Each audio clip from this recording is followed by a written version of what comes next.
Chandrababu Naidu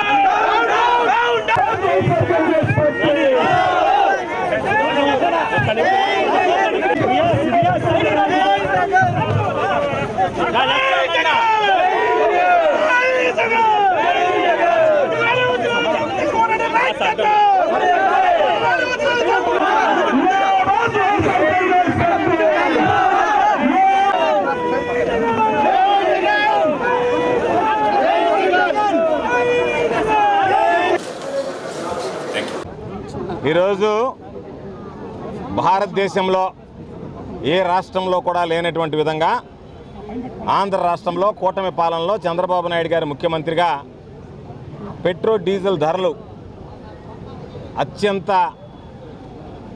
rate విధిస్తున్నటువంటి నేపథ్యంలో, అత్యంత ఖరీదుగా మారినటువంటి నేపథ్యంలో ఈరోజు నెల్లూరు నగర నియోజకవర్గానికి సంబంధించి శాసన మండలి సభ్యులు, నెల్లూరు నగర నియోజకవర్గ వైఎస్ఆర్ కాంగ్రెస్ పార్టీ ఇన్ఛార్జిగా ఉన్నటువంటి పర్వతిరెడ్డి చంద్రశేఖర్ రెడ్డి గారి ఆధ్వర్యంలో నిరసన కార్యక్రమాన్ని చేపట్టి జిల్లా కలెక్టరేట్లో వినతి పత్రం సమర్పించడం జరిగింది.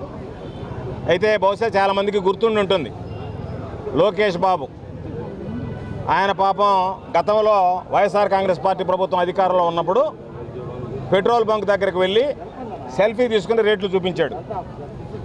ఈరోజు ఆయన ప్రభుత్వంలో అసలు పెట్రోల్ బంక్ దగ్గరికి పోతేనే రేటు బొగ్గమనేటువంటి పరిస్థితి ఏర్పడింది.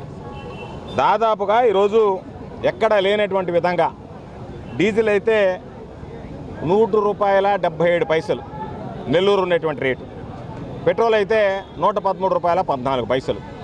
బహుశా ఇది ఆంధ్ర రాష్ట్రంలో ఉన్నటువంటి రేట్లు భారతదేశంలో ఎక్కడ ఉండేటువంటి పరిస్థితి లేదు. అందుకని ఈరోజు మేము ప్రత్యేకంగా ఏం కోరామంటే, చంద్రబాబు నాయుడు మేనిఫెస్టోలో చెప్పాడు పెట్రోల్ డీజిల్ ధరలు నియంత్రిస్తాను అని చెప్పి ఆ నియంత్రించాల్సినటువంటి సమయం ఆసన్నమైంది. కాబట్టి ఈరోజు దాదాపుగా పెట్రోల్ మీద 31% వ్యాట్ వసూలు చేస్తున్నారు. దానితో పాటు ₹4 అదనంగా వసూలు చేస్తున్నారు. లీటర్ మీద ₹1 రోడ్ సెస్ విధిస్తున్నారు. పెట్రోల్ దగ్గరికి వచ్చేటప్పటికి 22.25% వ్యాట్ విధిస్తున్నారు. దాని మీద మరలా ₹4 అదనంగా తీసుకుంటున్నారు. ₹1 రోడ్ సెస్ ఈరోజు వసూలు చేస్తున్నారు. కాబట్టి రేట్లు పెరిగినటువంటి నేపథ్యంలో ఈరోజు మీరు దానికి సంబంధించి మీరు ఏదైతే వ్యాట్కి సంబంధించి సర్దుబాటు చేసుకుంటారా, లీటర్కి ₹4 వసూలు చేసే దాంట్లో సర్దుబాటు చేసుకుంటారా, ₹1 రోడ్ సెస్లో సర్దుబాటు చేసుకుంటారా, సామాన్యుడి మీద భారం పడనీయకుండా చూడవలసినటువంటి బాధ్యత ఈ ప్రభుత్వం మీద ఉంది. దీని ద్వారా రవాణా ఛార్జీలు పెరుగుతున్నాయి, నిత్యావసర ధరలు పెరుగుతున్నాయి, అన్ని రకాల ప్రజలు ఇబ్బంది పడేటువంటి పరిస్థితులు ఉన్నాయి. కాబట్టి మీరు అందరూ ఏమో పొదుపు మంత్రం అని చెప్పి పొదుపు మంత్రం చెప్పిస్తా మా దగ్గర ఎక్కడా కూడా కాన్వాయిలు తగ్గించేసామని చెప్పి ప్రధానమంత్రి గారి దగ్గర నుంచి ముఖ్యమంత్రి గారి దాకా, ఉప ముఖ్యమంత్రి దాకా, లోకేష్ దాకా ఈరోజు మేము కాన్వాయిలు తగ్గించుకుంటున్నామని చెప్పి ప్రజలకు రోజు భ్రమలు కల్పిస్తూ మీరు మాత్రం ప్రత్యేక విమానాల్లో షికారులు చేస్తున్నారు. కాబట్టి ఇది ఏ విధంగా పొదుపు అని చెప్పి ఆలోచించాలి. సామాన్యుడికి పేదవాడికి పొదుపు. ఎందుకంటే చంద్రబాబు నాయుడుకి ఒక అలవాటు ఉంది, ఏదైనా తనకు వర్తించదు. ఈరోజు ఏం చెప్తున్నాడు, 3 బిడ్డల కంటే 30,000 ఇస్తాను, 4 కంటే 40,000 కంటే నువ్వు కాను, లేకపోతే నీ కొడుకుని కాను, మనం నీకొకడు నీ కొడుకు ఒకడా, మిగతా వాళ్ళకి మాత్రం పేదోడికి 3 బిడ్డ పుడితే 30,000, 4 బిడ్డ పుడితే 40,000 అంటావా. కాబట్టి నీకు మాత్రం వర్తించదు అది.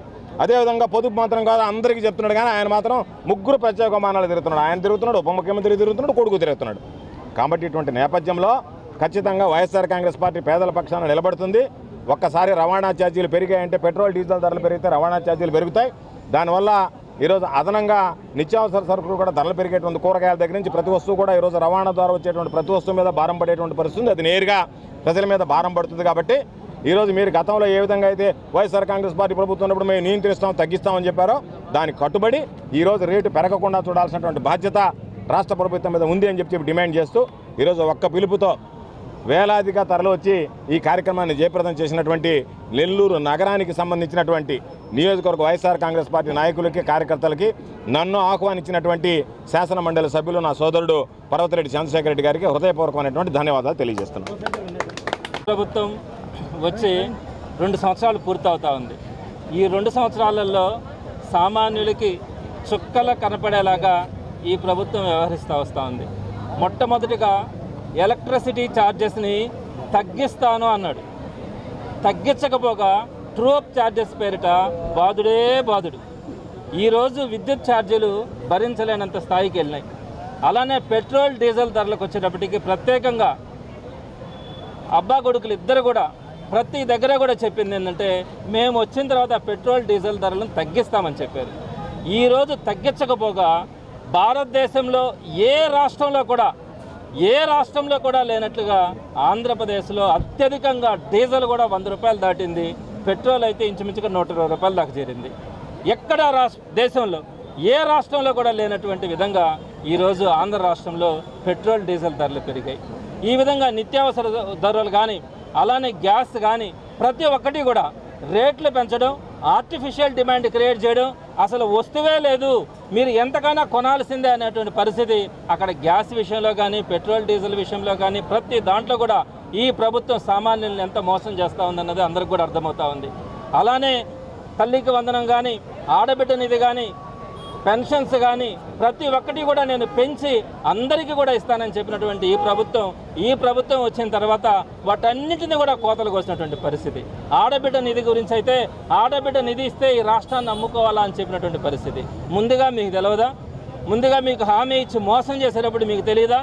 మరి ఆ రోజు హామీ ఇచ్చి మోసం చేసి చేయూత ఆసరా లాంటి పథకాలు కూడా ఎగ్గొట్టి మీరు ఇస్తానన్న ఆడబిడ్డ నిధి కూడా ఇవ్వకుండా ఈరోజు వాళ్ళందరూ కూడా చీప్ లిక్కర్లు మాత్రం, బెల్ట్ షాపులు మాత్రం, మద్యం దుకాణాలు మాత్రం ఇంటి దగ్గర కూడా ఒకటి పెట్టి డోర్ డెలివరీ ఇచ్చి వారి మంగళసూత్రాలు కూడా అమ్ముకొని వాళ్ళ భర్తలు కానీ ఈరోజు తాగుబోతులు చేసినటువంటి పరిస్థితి ఈ కూటమి ప్రభుత్వంలో కనిపిస్తుంది. కానీ గతంలో ఏ ప్రభుత్వంలో కూడా మనం చూసుండం. ఇలాంటి అరాచక ప్రభుత్వానికి మద్దతుగా ఈరోజు సామాన్య ప్రజలు కూడా వైఎస్ఆర్సీపీ చేస్తున్నటువంటి నిరసన కార్యక్రమం